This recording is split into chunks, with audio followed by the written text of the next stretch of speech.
Bagi para keluarga penerima manfaat bantuan PKH, nah silakan lakukan hal ini khususnya bagi para KPM peserta aktif penerima bantuan PKH yang ingin bantuannya masih cair di tahap 4 tahun 2023, baik yang lewat kartu KKS maupun yang lewat PT Pos Indonesia sebelum di akhir bulan September 2023 ini. Nah, khusus KPM yang memiliki komponen berikut ini, silakan lakukan hal ini ya. Nanti akan saya jelaskan, karena jika tidak dilakukan, ini akan berakibat bisa berpotensi bantuannya tidak cair atau bantuannya untuk jumlah uang PKH yang didapatkan tidak sesuai dengan komponennya. Nah, akan kita bahas dalam video ini, namun sebelum kita lanjut, kita intro dulu.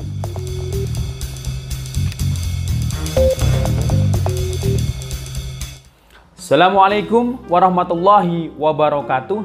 Salam sejahtera, shalom, om swastiastu, namo buddhaya, salam kebajikan. Sobat YouTube, kembali lagi di channel saya, Sukron Channel. Apa kabar semuanya? Semoga semua dalam keadaan sehat dan dimudahkan rezekinya. Amin. Oke, pada video kali ini kita akan membahas ini terkait mengenai hal terbaru yang saya temukan ya saat ada laporan ya dari KPM yang tidak cair bantuannya atau mungkin bantuannya tidak sesuai dengan komponen yang ada dalam keluarganya untuk uang bantuan PKH-nya. Nah, ternyata ada hal-hal yang perlu dilakukan oleh para KPM untuk terlibat aktif ya, untuk melakukan hal berikut ini khususnya bagi KPM PKH yang memiliki anak ya dalam golongan ini ya. Kira-kira anak yang golongan apa? Apakah usia dini atau mungkin sekolah? Kalau sekolah yang kelas berapa, yang jenjang apa? Nah, agar bantuannya ini bisa cair di tahap 4 baik yang lewat KKS maupun yang lewat PT Pos Indonesia. Nah ya, silakan disimak ya, agar tidak terlambat ini ya. Nah, akan kita bahas dalam video ini, namun sebelum kita lanjut, silakan yang baru bergabung, subscribe dulu channel ini dan ditekan tombol loncengnya, agar sobat YouTube semua mendapatkan pemberitahuan video terbaru dari Sukron Channel. Dan jangan lupa di-share di berbagai media sosial dan di-like apabila sobat YouTube suka dengan video ini. Oke sobat YouTube, kita lanjutkan pembahasannya. Nah sobat YouTube, di tahap 4 nanti untuk bantuan PKH ini pasti sedang dinanti-nanti ya oleh para KPM, yang pasti jadwalnya ini yang banyak menanti, khususnya yang pencairannya lewat kartu KKS, karena memang di tahap periode mulai bulan Juli 2023 kemarin, Kementerian Sosial telah menetapkan terkait kebijakan terbarunya, yakni mekanisme ya skema bantuan penyaluran PKH 2023 mulai bulan Juli, di mana perubahannya adalah bahwasanya penyaluran bansos itu dibagi menjadi 2 skema, lewat pos dan lewat KKS. Nah, lewat KKS ini melalui Bank Himbara, yakni BRI, BNI, Mandiri, dan BSI. Kemudian untuk yang lewat KKS, ini skema bantuannya itu 2 bulan. Yang sebelumnya itu seperti tahap-tahap sebelumnya itu 3 bulan. Tapi yang lewat KKS, mulai periode bulan Juli, itu disalurkan 2 bulan sekali. Jadi kemarin yang cair itu adalah Juli-Agustus. Jadi para KPM yang cairnya lewat KKS tinggal menunggu untuk bulan September-Oktober, kemudian November-Desember, kurang 2 kali lagi ya. Kemudian yang lewat pos, skema bantuannya itu tetap, yakni 3 bulan sekali. Jadi mulai periode bulan Juli, itu tetap Juli, Agustus, September, dan nanti menunggu 1 kali cair lagi untuk periode bulan Oktober, November, dan Desember. Nah Sobat YouTube, walaupun ada 2 mekanisme penyaluran bantuan, baik yang lewat KKS maupun pos, untuk menentukan ya cair dan tidaknya KPM untuk bantuan PKH atau BPN di tahap selanjutnya itu sama ya melalui SIG-NG. Nah ya, jadi saat ini untuk SIG-NG itu bisa dioperasikan oleh operator SIG-NG yang ada di desa atau kelurahan masing-masing. Jadi ada petugas operator SIG-NG.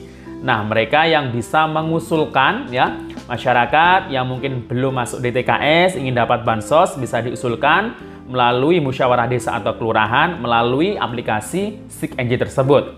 Dan juga bisa memverifikasi layak dan tidaknya ya warga yang mungkin sudah tidak layak dapat bantuan. Nah, itu bisa ditidaklayakkan melalui SIG-NG tersebut.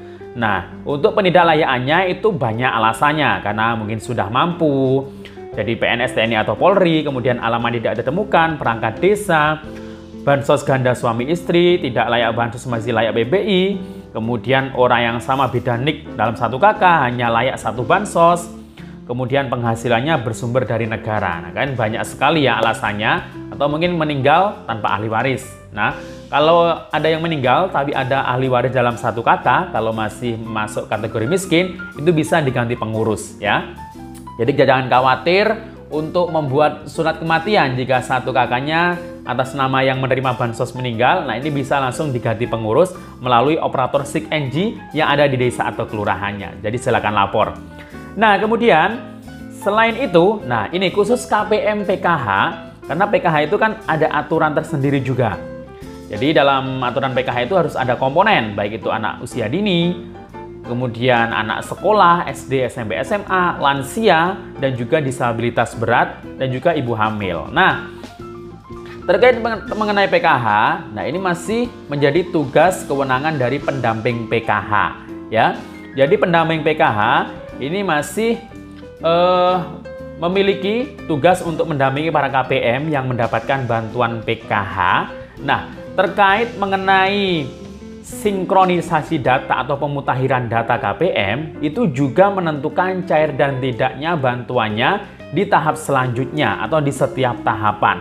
Khususnya bagi KPM PKH yang memiliki anak sekolah. Nah, ini masih menjadi tugas pendamping PKH untuk memutakhirkan, di mana ya, ini silakan disimak dengan baik-baik ya. Di mana bahasanya, jika KPM memiliki komponen anak sekolah atau juga bisa anak usia dini ya, yang baru naik jenjang. Nah, ini ya, misalkan anak usia dininya ini sudah umur 7 tahun. Nah ya, setelah TK. Dan sekarang ini kan kemarin kenaikan banyak yang baru masuk sekolah tahun ajaran baru. Nah, baru masuk kelas 1 SD. Kemudian untuk yang kelas 6 SD baru masuk kelas 7 SMP.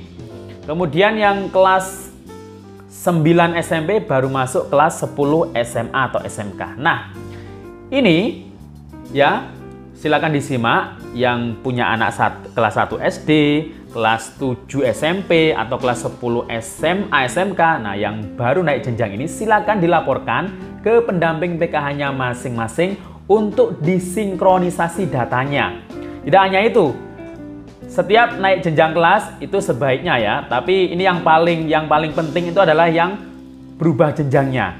Jadi yang kalau naik kelas, misalnya kelas 2 ke kelas 3 SD, itu juga bisa dilaporkan untuk disinkronisasi data. Jadi di SIG-NG itu ada ya, ada menu sinkronisasi data DTKS dengan data Dapodik dan itu otomatis. Tapi ingat ya, untuk anaknya dipastikan sudah masuk KK dan NIK-nya sudah aktif, sudah padan di Dukcapil. Kalau tidak padan, kemudian tidak masuk DTKS, ya nggak ada nama anaknya di situ. Tapi kalau sudah ada di DTKS, NIK-nya sudah padan, datanya Dukcapil, nah itu nanti nama anaknya, karena di situ berstatus pelajar, itu biasanya akan tercatat untuk pekerjaannya sebagai pelajar. Nah, itu nanti nama anak KPM tersebut otomatis di situ itu nanti kalau dicari ya untuk nama anaknya itu melalui SIG-NG ya yang bisa dilihat juga oleh pendamping PKH ya. Itu nanti di bagian paling kanan itu nanti itu muncul kayak lambang toga ya pendidikan dan itu diklik dan itu untuk menyinkronkan datanya ya. Datanya itu adalah ada dua, data Dapodik dan data DTKS. Nah, jadi data DTKS ini biasanya belum sinkron dengan Dapodik, mungkin karena naik jenjang atau naik kelas, atau mungkin baru kelas 1 SD. Nah, itu nanti tinggal diklik sinkronkan data. Set. Nah, di situ nanti langsung otomatis tersinkronisasi ya DTKS dengan data Dapodik milik sekolahnya. Jadi sekarang itu langsung terhubung. Nah, ternyata di situ yang menyebabkan ya jumlah uang bantuan PKH, beberapa KPM PKH yang mungkin mengadu itu tidak sesuai ya. Mungkin karena sudah kelas 1 SMP, ternyata yang didapatkan kalau yang lewat KKS kan bantuannya yang kelas 1 SMP seharusnya kan dapat 250.000, tapi ternyata masih dapat 150.000. Nah, itu berarti belum disinkronkan ya, karena mungkin masuk datanya itu masih di kelas 6 SD untuk DTKS, belum disinkronkan dengan Dapodiknya yang kelas 1 SMP. Jadi minta tolong ke pendampingnya ya. Dan juga kalau komponennya satu anak sekolah ya, itu belum sinkron juga di situ. Nah, itu bantuannya tidak cair ya. Jadi di SIKNJ DTKS itu terdeteksi tidak punya komponen karena hanya satu komponennya untuk anak sekolah dan ternyata belum disinkronkan ya. Jadi silakan aktif untuk melaporkannya ke pendamping karena pendamping ini kan banyak KPM yang didampingi. Jadi ya nggak mungkin hafal ya. Bagi yang naik jenjang kelas 1 SMP, kelas 1 SMA atau kelas 1 SD, nah silakan berperan aktif ya untuk lapor ke pendamping bahwa anaknya itu baru naik jenjang ya di jenjang berikutnya tadi yang sudah saya jelaskan. Jadi itu yang menyebabkan bantuannya termasuk tidak bisa cair dan tidak sesuai komponen. Dan ini nanti karena ini masuk di hampir di akhir September, ini bisa segera ya dilaporkan ke pendampingnya masing-masing ya sebelum akhir September untuk nanti agar sinkron datanya dan agar bisa masuk data bayar di tahap selanjutnya ya untuk tahap 4 untuk PKH baik yang lewat KKS September Oktober maupun yang lewat PT Pos Oktober November Desember 2023. Demikian info dari saya.